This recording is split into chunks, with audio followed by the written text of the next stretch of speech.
Hi everyone, आज की इस वीडियो में हम प्रियम्बल और इससे रिलेटेड कुछ क्वेश्चंस को एड्रेस करेंगे।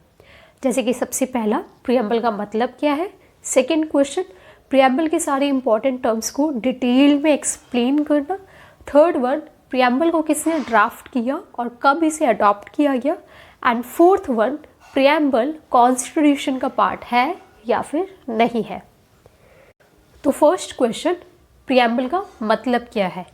प्रियम्बल को लैटिन लैंग्वेज में बोलते हैं प्रियम्बलस, यानी कि इंट्रोडक्शन। इंडियन कॉन्स्टिट्यूशन का प्रियम्बल क्या है, एक इंट्रोडक्शन है, ब्रीफ इंट्रोडक्टरी स्टेटमेंट है जिसमें कॉन्स्टिट्यूशन का पर्पस, उसके प्रिंसिपल्स एंड फिलॉसफी को मेंशन किया गया है। क्लियर। अब इसके इंपॉर्टेंट टर्म्स को एक एक करके एक्सप्लेन करते हैं। सबसे पहला, we the people of India, यानी कि इंडियन कॉन्स्टिट्यूशन को इंडिया के लोगों ने ही बनाया है।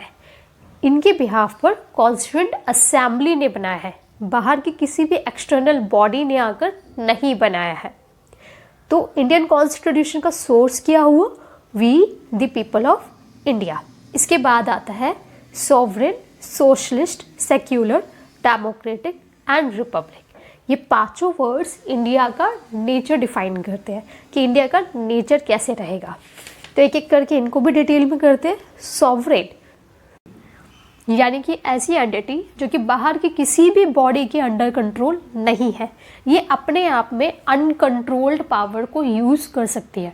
तो पार्लियामेंट अपने इंडिया के लिए इंटरनल मैटर्स के लिए फ्री है किसी भी तरीके के लॉज बनाने के लिए। तो बाहर की किसी भी बॉडी या किसी भी कंट्री के पास ये राइट नहीं है कि वो इंटरनल मैटर्स में इंटरफियर करे।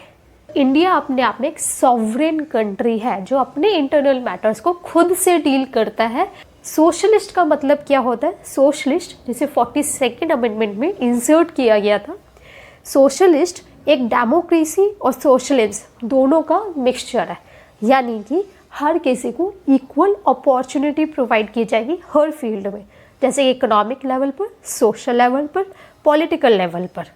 अपने कंट्री में जितने भी मैटर रिसोर्सेज होंगे उन सभी का इक्वली डिस्ट्रीब्यूशन किया जाएगा। क्लियर। इसके बाद सेक्युलर। सेक्युलर इसे भी 42nd अमेंडमेंट के थ्रू इंसर्ट किया गया था। सेक्युलर का मतलब एंटी रिलीजन नहीं है। सेक्युलर का मतलब यहाँ पर यह है कि इंडिया का खुद का कोई रिलीजन नहीं होगा, खुद का कोई रिलीजन नहीं होगा। इंडिया के लोगों के पास फ्रीडम है किसी भी रिलीजन को चॉइस करने की।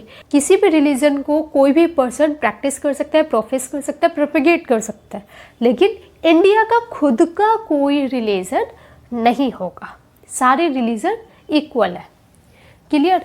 इसके बाद आता है डेमोक्रेटिक, यानी कि यहाँ पे जो गवर्नमेंट होगी वो लोगों के थ्रू चॉइस की गई होगी, लोगों की इच्छा से होगी। खुद ही लोग अथॉरिटी प्रोवाइड करेंगे बाय इलेक्शंस के थ्रू, और गवर्नमेंट ही लोगों के लिए रिस्पॉन्सिबल होगी। नेक्स्ट हम आता है रिपब्लिक, यानी कि यहाँ पे कोई भी अथॉरिटी हो, कोई भी बॉडी हो, वो हेरिडिटरी नहीं होगी, वो डायरेक्टली या फिर इनडायरेक्टली इलेक्टेड होगी। जैसे कि कंट्री का रियल हेड कौन है, पीएम, और नॉमिनल हेड कौन है, प्रेसिडेंट, और ये दोनों ही डायरेक्टली एंड इनडायरेक्टली इलेक्टेड है। इसके बाद आता है justice, liberty, equality and fraternity. ये चारों वर्ड्स इंडियन कॉन्स्टिट्यूशन के ऑब्जेक्टिव को रिप्रेजेंट करते हैं। इसके बाद लास्ट पैरा में डेट मेंशन है 26 नवंबर 1949। ये अडॉप्शन की डेट है, यानी कि इंडियन कॉन्स्टिट्यूशन को कॉन्स्टिट्यूएंट असेंबली ने 26 नवंबर 1949 को अडॉप्ट कर लिया था। फोर्स की डेट ये नहीं है, अडॉप्शन की डेट है। तो प्रियम्बल को अगर हम समअप करें तो ये 3 सीज में समअप हो जाता है। फर्स्ट पैरा जो कि कंट्री को डेडिकेटेड है, यानी कि कंट्री का नेचर किस तरीके का होगा और इसका सोर्स क्या है। सेकेंड पैरा सिटीजन के लिए डेडिकेटेड है कि सिटीजन्स को कौन कौन से राइट्स मिलेंगे। And last third para constituent assembly को डेडिकेटेड है, इन्होंने इंडियन कॉन्स्टिट्यूशन को कब अडॉप्ट किया। थर्ड क्वेश्चन कि प्रियम्बल को किसने ड्राफ्ट किया। जब इंडियन कॉन्स्टिट्यूशन को लिखा जा रहा था तब पंडित जवाहरलाल नेहरू जी ने एक ड्राफ्ट कॉन्स्टिट्यूएंट असेंबली के सामने प्रेजेंट किया। कौन सी डेट को, 13 दिसंबर 1946 को। इस ड्राफ्ट को बोला जाता है ऑब्जेक्टिव रिजोल्यूशन।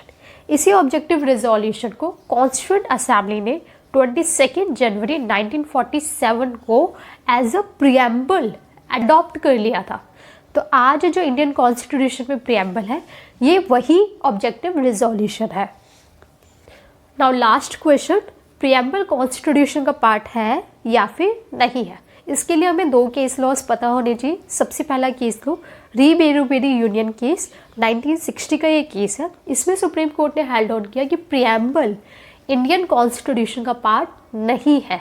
इसके बाद केस आता है केशवानंदा भारती वर्सेस केरला 1973 में। इसमें सुप्रीम कोर्ट ने पहले ओपिनियन को रिजेक्ट करके क्या हेल्ड ऑन किया कि प्रियम्बल इंडियन कॉन्स्टिट्यूशन का पार्ट है और आर्टिकल 368 जिसमें पार्लियामेंट को पावर दी गई है कि वो इंडियन कॉन्स्टिट्यूशन में भी अमेंडमेंट कर सकते हैं।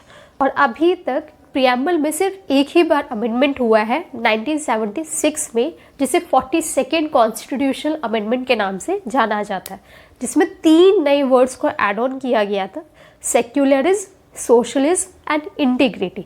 और इन 3 वर्ड्स के आने से प्रियम्बल में और ज़्यादा स्ट्रेंथ आ गई है। आई होप कि आपको सारे पॉइंट्स क्लियर हो गए हो। सो मिलते हैं नेक्स्ट वीडियो में।